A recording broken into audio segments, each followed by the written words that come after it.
Welcome to Wrong Time Watch.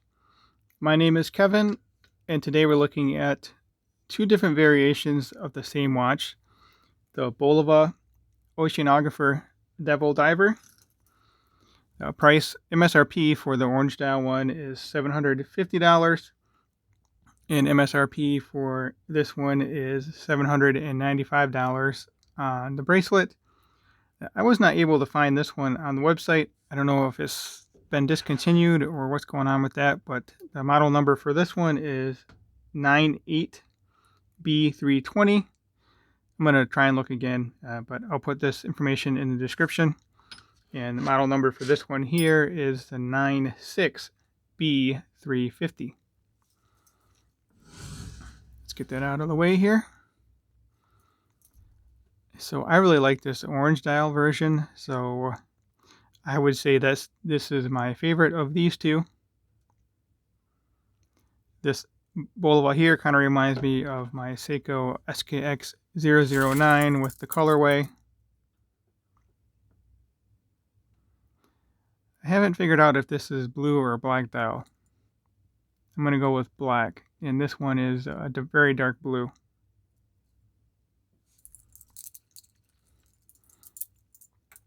So here's a quick look at it compared to the SKX 009.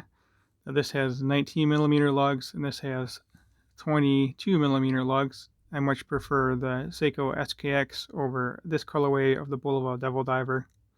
But let me know which one you guys like. Everything on the Seiko is just printed on. Bulova is a little more high quality, I guess you could say, in that it has the applied logo there, and then those indices are applied as well. But the automatic snorkel 666 feet is printed on, and also has this kind of a strange magnifier. Maybe it's like a 1.1 magnification. It doesn't really magnify all that much. This has a double domed sapphire crystal. I'm going to move this handset out of the way. Actually, let's just move it through here. See if you can see the magnification. I'm really not seeing much magnification there. But as you may have noticed, that second hand hasn't stopped and the crown is pulled all the way out. So that means this movement is not hacking. This has the Miyota 821D movement. The latest version of this movement is supposed to be hacking. So when you purchase this watch, it's kind of the luck of the draw if you get the hacking or non-hacking movement. I don't know why they wouldn't have changed the part number, model number, but whatever. So this has an acrylic crystal over the bezel insert. Kind of looks like sapphire, but it's not. Unfortunately, it's acrylic, so that will scratch if you, scratch it. In this handset here, the second hand is steel silver color, and then the hour and minute hand are white. Just like on the orange dial model here, but that white second hand really stands out a lot better than this silver one. I guess depending on the lighting, right there it kind of disappears, but you see that lume pip on the second hand, the circle there. And then here it shows up pretty nicely, but I prefer the white one. You can see it in all different kind of lighting conditions. The logo on this one kind of disappears too. I guess that would be because of the black dial. On the orange one, depending on the lighting, you can see it looks, it kind of looks white here, I guess. And then here it kind of looks black, but you can still read that. It's a cool looking applied logo though.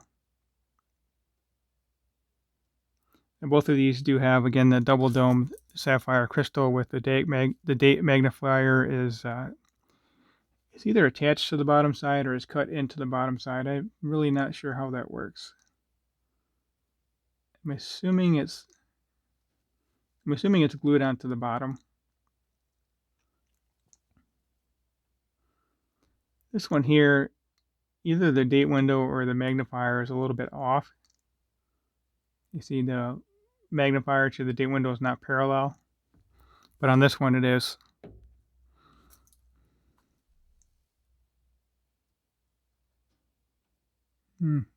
Yeah, maybe it's hard to say. Looks like it's a little bit better aligned on this one.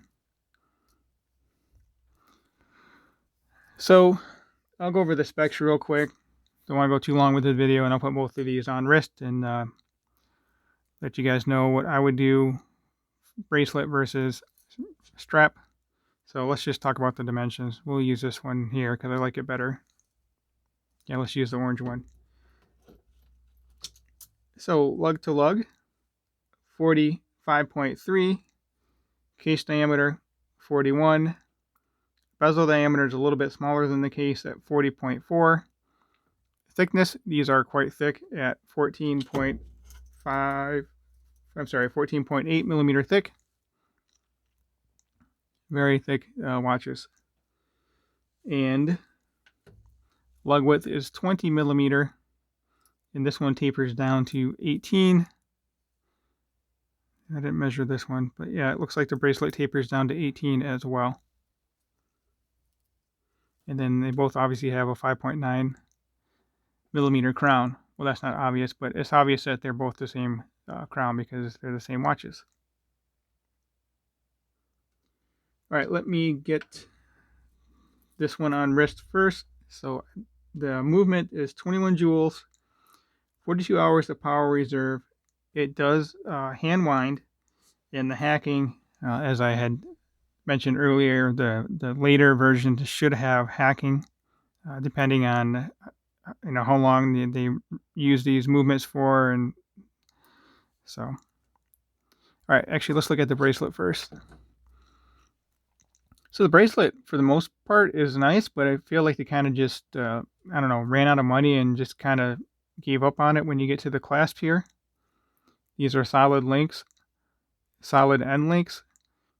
It's a push pin design, which is a little bit cheaper to manufacture, but I don't mind it. It's easy to size the bracelet, and I never really had a push pin come out on me before, unlike a screw pin. Screw pins will back out. So stamped clasp with the 3 micro adjusts. You have this stamped safety clasp here.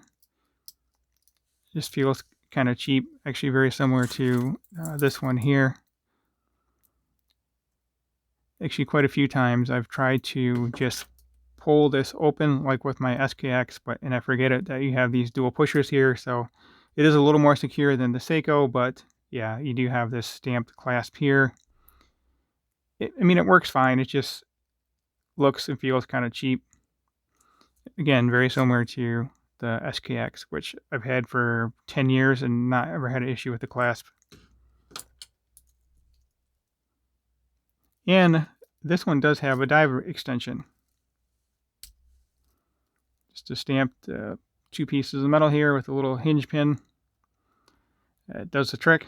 It just kind of feels like a letdown compared to the rest of the bracelet. So anyway, let me get these both on wrist. You can see how they both look, and then we'll close out the video.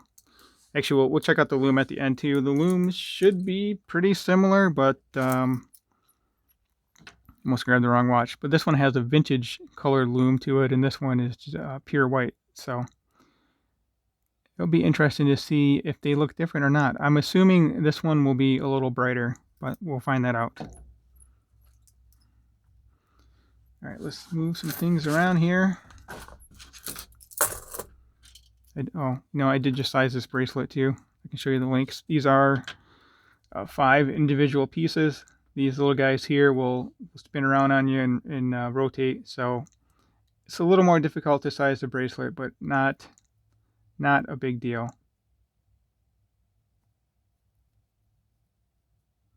So a mixture of polished and brushed surfaces here. I almost wonder if you could, I don't know, I was just thinking, I almost wonder if you could just rotate these guys around and then you could make it look a little bit different. I don't know, you might be able to do that, but it would take a bit of work. So anyway, just a random thought. Let's set this back off to the side and we will finally get this one on wrist. If you have not subscribed already, please go ahead and hit that subscribe button. Leave a comment below and like the video. It kind of reminds me of UFO, or if you guys ever seen Star Wars, but one of those like tank vehicles on Star Wars. I don't know, it's just, or maybe a stormtrooper helmet. I have no idea, but kind of a very unique key shape. It does wear very comfortably though. The bracelet wears nice. These links articulate very nicely. All kinds of flexing and bending and folding over. So this bracelet is very comfortable, very similar to, again, to that Seiko with the Jubilee bracelet.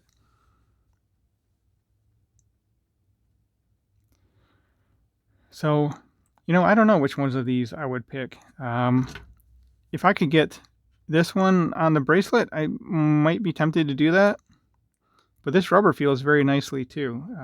So it's a matter of your budget, I guess, if you want to go $795 or $750, or look for a deal. Look for them on the secondary market. Actually, I saw this one had sold recently for, well, not this one, but one just like this sold recently for $350. I would have picked that one up for sure. Yeah, I don't know about paying $750 though. So anyway, let me zoom out here. Zoom out. There we go.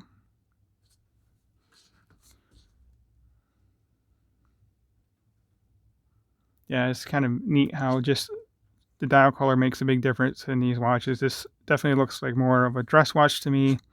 This one looks like a weekend watch. I suppose you could have both in your collection and wear one on the weekend, wear it to the beach or whatever you do, and wear this one during the day, I guess. All right, let's see if I can take this off without doing it wrong. There we go. Nice and easy when you use these two pushers.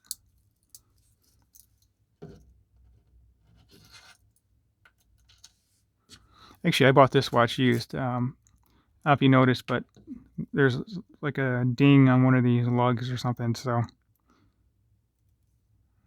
yeah, right there. A little bit of a ding there, so I might just wear it, and I don't know, we'll see. Or maybe I'll sell it again. Not that I sold it before, but the last guy sold it to me, so I can sell it to someone else. These, I always seem to have to keep moving these keepers. And this rubber on rubber is very grippy, so it does not move around all that easy. Which is great, because you don't want the keeper coming off the end of the strap when you're swimming in the pool or diving for clams or I don't know, whatever. So here we go. Yeah, I really like this orange dial. I think I said it maybe 10 times already, but this is such a cool color. It looks a lot better by eye than what I'm seeing on the screen here. It's much more vibrant by eye than what's on the screen. So anyway, we'll zoom in here and then we'll check out the Lume. I'm not sure why they're using this vintage color Lume on this, the kind of a yellowish Lume. I think this would have looked fine too. Anyway, it's a bit of a thick watch, and it does remind me quite a bit with this orange. It definitely reminds me of a Doxa. All right, we'll pause the video and be right back with the Lume. All right, so you can clearly see the orange dial is on the left and black dial is on the right. Looking at the Lume by eye, I would say the Lume on the black dial on the right is a little bit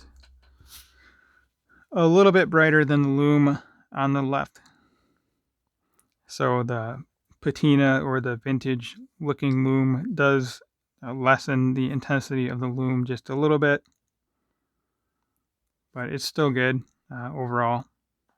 Now, if these indices were a little larger, that would be great for brightness on the Lume, but it is what it is with this style of indice.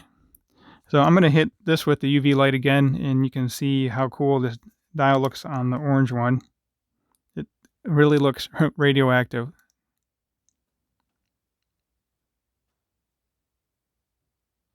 So yeah, I've enjoyed my time with these two watches, and hopefully you've enjoyed the video. As always, thank you for taking the time. Thank you for watching, and I'll catch you on the next one.